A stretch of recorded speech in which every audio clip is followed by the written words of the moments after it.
लक्ष्मण जी ने राम जी से प्रश्न किए हैं कुछ, ज्ञान वैराग्य माया भक्ति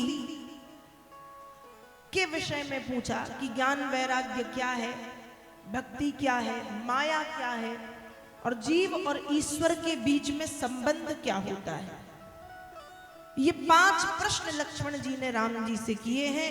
एक एक करके राम जी ने उन प्रश्नों का उत्तर दिया है। और एक दिन की बात है, वहां पर आई है शूर्पणखा।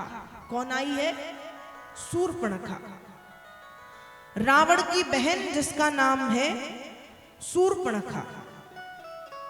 और जब शूर्पणखा वहां पर आई तो उसने देखा, गोस्वामी जी मानस में लिखते, पंचवटी सो गई एक बार, देखी बिकल भई जुगल कुमारा। शूर्पणखा पंचवटी में भ्रमण कर रही थी। भ्रमण करते करते एक पर्णकुटी दिखाई दी। पर्णकुटी के भीतर जब उसने प्रवेश किया तो शूर्पणखा ने देखा कि वहां पर 2 राजकुमार बैठे हैं। एक का रंग गोरा है, एक का रंग सांवरा है। और जब शूर्पणखा ने राम जी और लक्ष्मण जी को देखा तो उनके रूप को देख करके वो आसक्त हो गई, मंत्रमुग्ध हो गई। राम जी के पास पहुंची और राम जी के पास पहुंच करके राम जी से कहती है कि मैंने तुम्हारे जैसा पुरुष आज तक नहीं देखा। तुम जैसा पुरुष और मेरे जैसी नारी नहीं हो सकती। तुम सम पुरुष न मोह सम नारी, यह संजोग विधि रचा बिचारी। तुम्हारे जैसा पुरुष और मेरी जैसी स्त्री, ये संयोग विधाता ने रचा है, तुम मुझसे विवाह कर लो। राम जी मुस्कुराए। राम जी ने शूर्पणखा की तरफ तो नहीं देखा। राम जी देख सीता जी की तरफ रहे हैं और बात शूर्पणखा से की। कहा, देवी सुंदरी, मैं पहले से विवाहित हूं और एक पत्नी व्रत धर्म मैंने धारण किया है, लेकिन ये जो मेरा भाई है ना, ये कुमार है, उसके पास जाओ।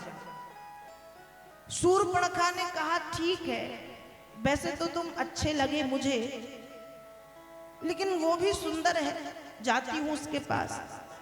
अब शूर्पणखा लक्ष्मण जी के पास गई और लक्ष्मण जी से जाकर के उसने फिर वही बातें दोहराई कि तुम सम पुरुष न मोसम नारी। वही बातें लक्ष्मण जी से दोहराई। लक्ष्मण जी कहते, बताओ कितनी झूठी, अभी राम जी से यही कह के आई, अब मुझसे ये कह रही, पर भैया भी मुझे फंसा देते हैं। लक्ष्मण कहते हैं कि देवी तुम जानती हो मैं कौन हूं? शूर्पणखा ने कहा, नहीं मैं नहीं जानती और मुझे जानना भी नहीं, बस तुम मुझे पसंद हो, मुझसे विवाह कर लो। लक्ष्मण जी बोले, देवी ये जो राम जी बैठे हैं ना, इनका मैं दास हूं। अब एक बात बताओ, तुमको रानी बनना है या दासी?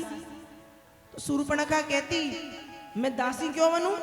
मैं रानी थी और रानी हूं और रानी रहूंगी, मुझे दासी नहीं बनना।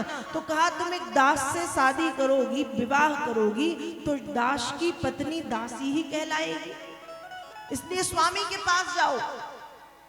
फिर राम जी के पास पहुंची। राम जी ने फिर लक्ष्मण जी के पास भेजा और जब ऐसा शूर्पणखा के साथ किया तो शूर्पणखा को क्रोध आया और वो भगवती सीता की तरफ आगे बढ़ी। शूर्पणखा को देख करके सीता मैया घबरा गई। उस समय राम जी ने लक्ष्मण जी को इशारा किया कि सीता घबरा रही है। राम जी के संकेत को लक्ष्मण समझ गए और राम जी के संकेत करते ही लक्ष्मण जी ने शूर्पणखा की नाक को काट दिया कि तू जो काम कर रही है वो नाक कटने लायक काम ही कर रही है। नाक कान बिनु भई बिकरारा, जनु श्रवत से लगे रुके धारा। नाक भी काटी है और कान भी काटे हैं। नाक कान बिनु भई बिकरारा। और जब नाक कान काटी तो अभी तो सुंदर रूप बना के आई थी, देवी बन के, 16 श्रृंगार करके, लेकिन फिर जैसा रूप था उसका राक्षसी वाला, वो सामने आया